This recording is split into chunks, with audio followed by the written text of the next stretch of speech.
Pelatih Persebaya Surabaya, Paul Munster, memuji antusias bonek dan bonita sehingga memecahkan rekor suporter terbanyak pada pekan pertama Liga 1 2024-2025. Persebaya Surabaya berhasil mengamankan 3 poin pada laga kandang pertamanya. Skuad Bajul Ijo menang tipis 1-0 atas PSS Sleman di Stadion Gelora Bung Tomo, GBT, Surabaya, Minggu, 11 Agustus 2024. Gol semata wayang Persebaya dicetak oleh Bruno Moreira melalui eksekusi penalti pada menit ke-78. Meski hanya menang tipis, hasil ini cukup positif bagi skuad Bajul Ijo. Apalagi Persebaya bermain di depan pendukung sendiri. Sebanyak 25.000 tiket yang disediakan panitia pelaksana Ludes terjual sebelum pertandingan. Suporternya luar biasa. Dari musim ini ada harapan baru, saya bisa merasakannya di kota, kata pelatih Persebaya, Paul Munster. Banyak hal positif, banyak fans di sini. Semakin kita menang, semakin banyak fans yang datang, bonek bonita atau pemain ke-12 kita, ucapnya menambahkan. Animo supporter Persebaya menjadi yang terbesar dari 8 pertandingan lainnya pada pekan pertama Liga 1. Jumlah tersebut jauh lebih banyak ketimbang laga Persija Jakarta versus Barito Putra yang dihadiri 16.000 supporter. Begitu juga partai Persib Bandung kontra PSBS Biak yang menghadirkan 11.000 penonton. Munster pun mengaku kagum dengan atmosfer yang tersaji di GBT. Suasana luar biasa di GBT, mulai dari pemanasan hingga pertandingan, sungguh menakjubkan. Dan saya hanya berharap ini terus berlanjut karena mereka sangat penting bagi kami di pertandingan kandang, jelasnya. Meski menang, pelatih asal Irlandia itu tampak belum puas dengan performa anak asuhnya. Menurutnya, Persebaya harusnya bisa mencetak lebih dari 1 gol ke gawang elang Jawa. Saya tidak ingin mengungkap kekecewaan pada satu pemain saja, karena ekspektasi saya Flavio, Bruno atau siapapun itu bisa meraih lebih dari 1 gol, ucap Munster. Berharap hasil ini bisa memberi motivasi pemain untuk laga berikutnya. Ini 3 poin penting di kandang untuk memulai kompetisi. Semua pemain sudah maksimal untuk memenangi laga ini, pungkasnya. Kemenangan tipis atas PSS membuat Persebaya kini berada di urutan ke-6 klasemen dengan 3 poin. Setelah ini, Persebaya akan menghadapi tim promosi Malut United pada Jumat, 16 Agustus 2024. Pertandingan tersebut digelar di Stadion Madia, Kompleks Gelora Bung Karno, GBK, Jakarta.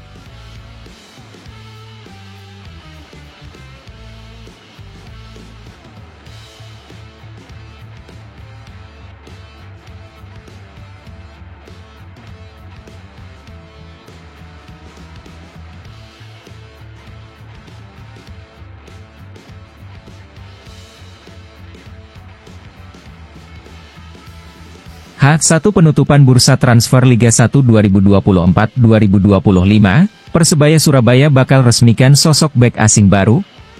Seperti diketahui, tenggat waktu pendaftaran pemain baru di Liga 1 akan ditutup pada 13 Agustus 2024 jam 23.59 waktu Indonesia Barat.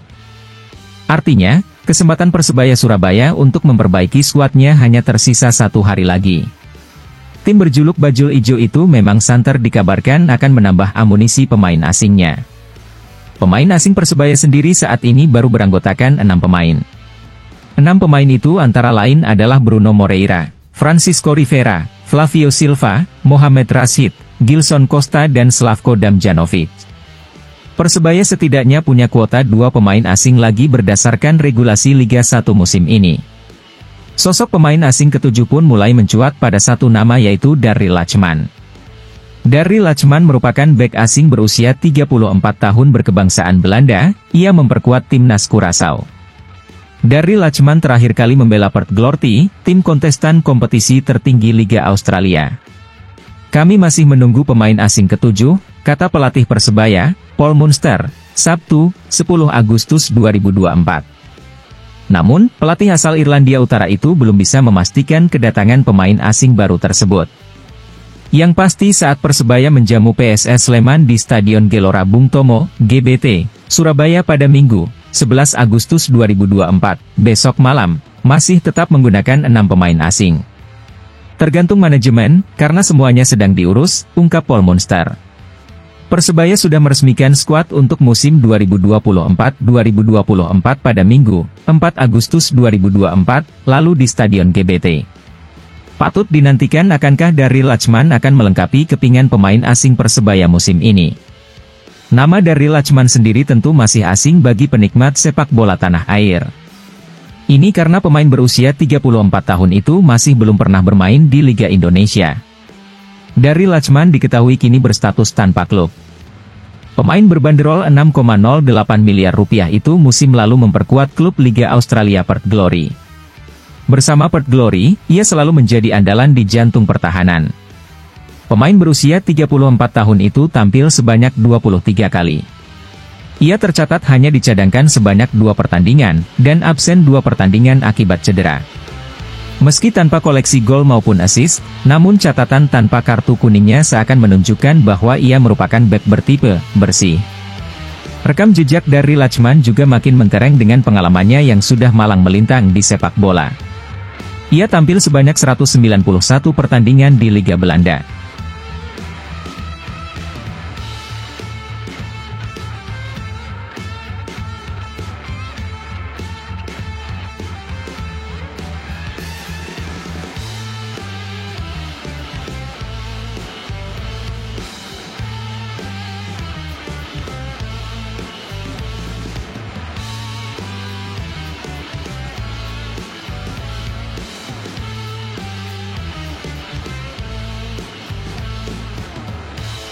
Pelatih Persebaya Surabaya, Paul Munster, mengaku kurang puas dengan performa timnya meski menang 1-0 dari PSS Sleman di Stadion Gelora Bung Tomo, GBT, Minggu, 11 Agustus 2024, malam.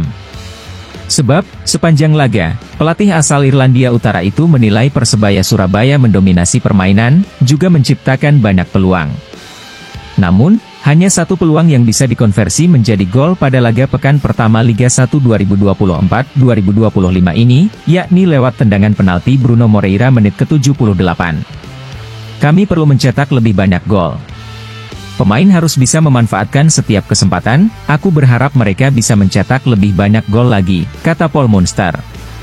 Berdasarkan statistik PT LIB, di laga ini Persebaya penguasaan bola mencapai 58%, dengan rincian melepaskan 16 tembakan, 9 diantaranya mengarah ke gawang lawan.